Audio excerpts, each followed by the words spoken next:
জানাবো সরকারের ১ মাসের উদ্যোগ ও কার্যক্রমে সন্তুষ্ট নন ৫১% জনগণ। জানিয়ে দেব এলিভেটেড এক্সপ্রেসওয়ের কুড়িল টোল প্লাজায় আসলে কি হয়েছিল।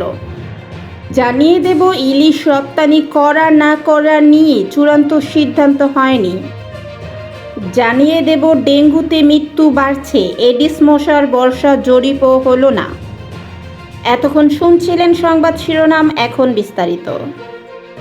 সরকারের ১ মাসের উদ্যোগ ও কার্যক্রমে সন্তুষ্ট নন ৫১% জনগণ। অন্তর্বর্তী সরকারের প্রথম ১ মাসে নেওয়া উদ্যোগ ও কার্যক্রমে সন্তুষ্ট নন ৫১% মানুষ। বিপরীতে ৪৫% মানুষ সরকারের ১ মাসের উদ্যোগে সন্তুষ্ট বলে জানান। প্রথম আলোর ফেসবুক পেজে পরিচালিত এক জনমত জরিপে এমন চিত্র উঠে এসেছে। ছাত্র জনতার অভ্যুত্থানের মুখে গত ৫ আগস্ট আওয়ামী লীগ সরকারের পতন হয়। এরপর ৫ আগস্ট ডক্টর মোহাম্মদ ইউনূসের নেতৃত্বে অন্তর্বর্তী সরকারের উপদেষ্টা পরিষদ শপথ নেয়। ১ মাসে সরকারের নেওয়া উদ্যোগ ও কার্যক্রম নিয়ে মানুষের মতামত জানতে ১০ সেপ্টেম্বর দুপুর ১২টা থেকে ১২ সেপ্টেম্বর দুপুর ১২টা পর্যন্ত প্রথম আলোর ফেসবুক পেজে জরিপ চালানো হয়। জরিপে মোট ১,০৩,৬৫৬ জন ভোট দেয়। জরিপে একটি ফেসবুক অ্যাকাউন্ট থেকে একটি ভোট দেওয়ার সুযোগ ছিল। জরিপে প্রশ্ন করা হয়, অন্তর্বর্তী সরকারের প্রথম ১ মাসে নেওয়া উদ্যোগ ও কার্যক্রমে আপনি কি সন্তুষ্ট? এই প্রশ্নের জবাবে হ্যাঁ বলেছেন ৪৫,২৭৩ জন বা ৪৫%, অর্থাৎ তারা সরকারের প্রথম ১ মাসের উদ্যোগ ও কার্যক্রমে সন্তুষ্ট। অন্যদিকে না বলেছে ৫৩,৭২২ জন, যা মোট মতামত প্রদানকারীর ৫১%। জরিপে অংশ নেওয়া বাকি ৪% মানুষ পক্ষে বিপক্ষে কোনো মত দেননি। জরিপে জবাব দেওয়া ক্ষেত্রে হ্যাঁ না এর পাশাপাশি মন্তব্য নেই এমন একটি ঘর ছিল। মন্তব্য নেই ঘরে ভোট দিয়েছে ৩,৬৬১ জন।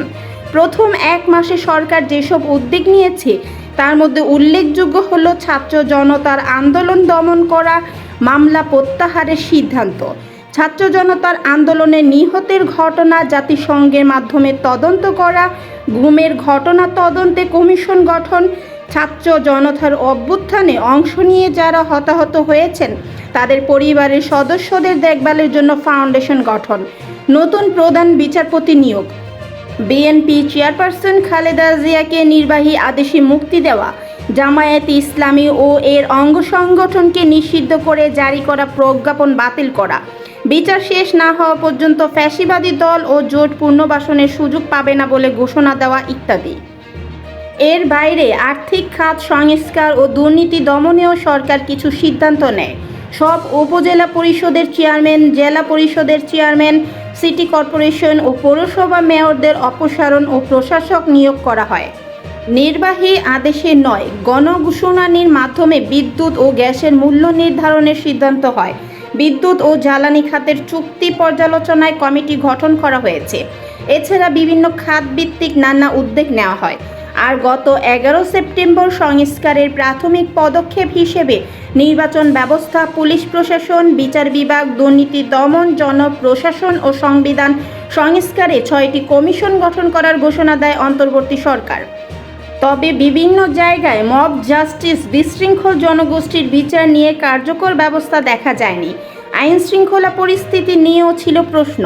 গত শনিবার জাতীয় নাগরিক কমিটি তাদের প্রথম সংবাদ সম্মেলনে দেশের বিভিন্ন জায়গায় ঘটে চলা মব জাস্টিস, মন্দির ও মাজার ভাঙচুরের ঘটনা প্রতিরোধে অন্তর্বর্তী সরকারের নিষ্ক্রিয় ভূমিকা নিয়ে প্রশ্ন তোলে। নাগরিক কমিটির দাবি, মানুষ যেসব আকাঙ্ক্ষা থেকে আন্দোলনে নেমে এসেছিল সেসব আকাঙ্ক্ষা এখনও অধরা।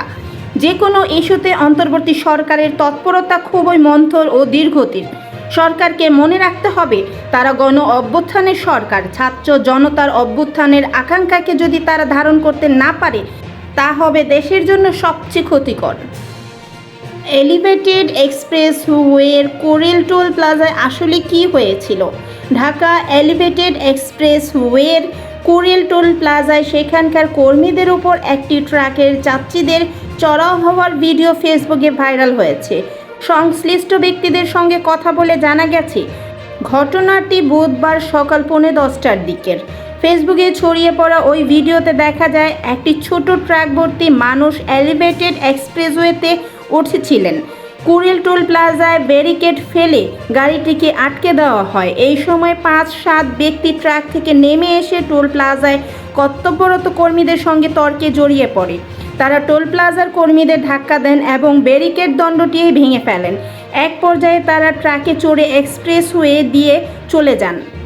এ ব্যাপারে যোগাযোগ করা হলে ঢাকা এলিভেটেড এক্সপ্রেসওয়ের ব্যবস্থাপক অবসরপ্রাপ্ত ক্যাপ্টেন হাসিব হাসান খান রাতে বলেন, সাধারণ ধারণ ক্ষমতার অতিরিক্ত মানুষ ট্রাকে দাঁড়িয়ে ভ্রমণ করলে বা ট্রাক ভর্তি পণ্য ও মালামাল শক্তভাবে বাঁধা না থাকলে এলিভেটেড এক্সপ্রেসওয়েতে উঠতে দেওয়া হয় না।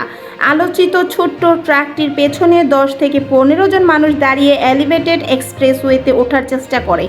এই সময় সেখানে টোল প্লাজার কর্মীরা বলেন, এভাবে দাঁড়িয়ে এলিভেটেড এক্সপ্রেসওয়েতে ওঠা যাবে না। এতে ক্ষুব্ধ হয়ে কয়েকজন ব্যক্তি ওই ট্রাক থেকে নেমে এসে কর্মীদের ধাক্কা দেন। তারা বলে, কর দিয়ে গাড়ি চালাবো, বাধা দেবে কে? ওই ব্যক্তিরা উত্তেজনা দেখালে টোল আদায়কারী ব্যক্তি কাউন্টারের গ্লাস লাগিয়ে দেন। এক পর্যায়ে ওই ব্যক্তিরা ব্যারিকেড দণ্ডটি সরিয়ে ট্রাকে চড়েন এবং এলিভেটেড এক্সপ্রেসওয়েতে উঠে চলে যান। হাসিব হাসান বলেন, ধারণ ক্ষমতার অতিরিক্ত মানুষ ট্রাকে চড়তে দেওয়া হয় না, কারণ চলন্ত অবস্থায় যে কোনো কেউ ট্রাক থেকে পড়ে গেলে পেছনে থাকা গাড়ির নিচে চাপা পড়ে হতাহত হতে পারে। এছাড়া ট্রাক ভর্তি পণ্য শক্তভাবে বাঁধা না থাকলে তা রাস্তায় পড়ে গেলে পিছন থেকে আসা যানবাহনের নিচে চাপা পড়ে ক্ষতিগ্রস্ত হতে পারে। বলা হলো, ভারতে ইলিশ রপ্তানি করা না করা নিয়ে এখনও কোনো সিদ্ধান্ত হয়নি। দুর্গাপুজো উপলক্ষে বাংলাদেশ থেকে এবার ভারতে ইলিশ রপ্তানি হচ্ছে কিনা তা এখনও নিশ্চিত নয়। ইলিশ রপ্তানির অনুমতি দিয়ে থাকে বাণিজ্য মন্ত্রণালয়। তার আগে মৎস্য ও পানি সম্পদ মন্ত্রণালয় থেকে এই ব্যাপারে সুপারিশ আসতে হয়। আগামী 8 অক্টোবর দুর্গাপূজা শুরু হচ্ছে। মৎস্য ও প্রাণী সম্পদ মন্ত্রণালয় এখনও বাণিজ্য মন্ত্রণালয়কে কোনো সুপারিশ করেনি।